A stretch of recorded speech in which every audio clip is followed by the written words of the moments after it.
Français. Monsieur Jacques Boutot, adjoint au maire de Paris-Centre, ancien maire du 2e arrondissement de Paris, prendra la parole. Je vous en prie.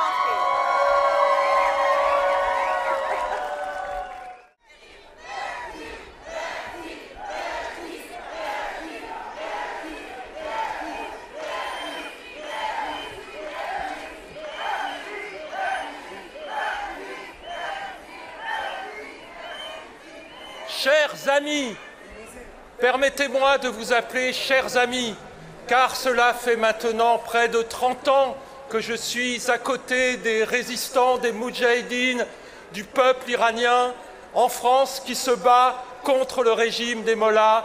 Et je suis à vos côtés depuis ces années, toutes ces années, parce que je suis avec vous en humanité, en fraternité, toutes celles et tous ceux qui, dans le monde, se battent pour la liberté contre l'oppression, sont des amis en humanité. Merci à vous pour votre courage.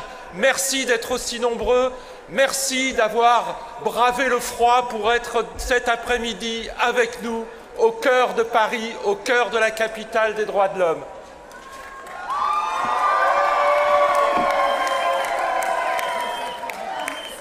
Je suis Jacques Boutot, ancien maire du 2e arrondissement, actuellement adjoint au maire de Paris-Centre, et j'interviens au nom de mes collègues représentés ici, maires adjoints, tous signataires du texte des 789 maires français qui disent non à la peine de mort. Ce texte-là que tous les maires français sont amenés à signer et que nombre d'entre eux sont en train de signer, puisque nous avons encore reçu la signature de ma collègue, la maire du 12e arrondissement récemment.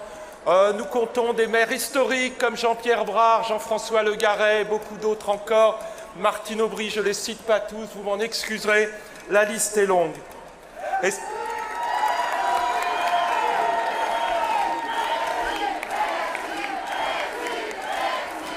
Selon Amnesty International, le régime iranien a été responsable de 74% des exécutions par la peine de mort dans le monde en 2023.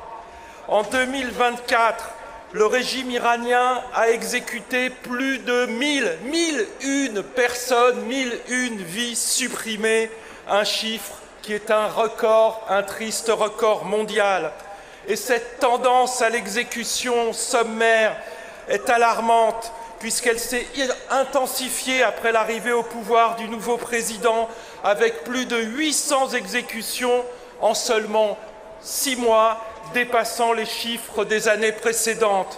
Cela est inquiétant à tel point que le professeur Javaid Rehman, alors rapporteur des Nations Unies pour l'Iran, a qualifié de massacre et même de génocide les 30 000 prisonniers politiques iraniens qui ont été froidement sortis de leur geôle et exécutés en 1988. C'était le cœur de l'opposition au régime iranien, le cœur de la révolution contre le Shah, qui avait participé à cette révolte populaire qui a été confisquée par le régime des mollahs et qui a assassiné les forces vives de cette révolution en 1988. 30 000 prisonniers sommairement exécutés.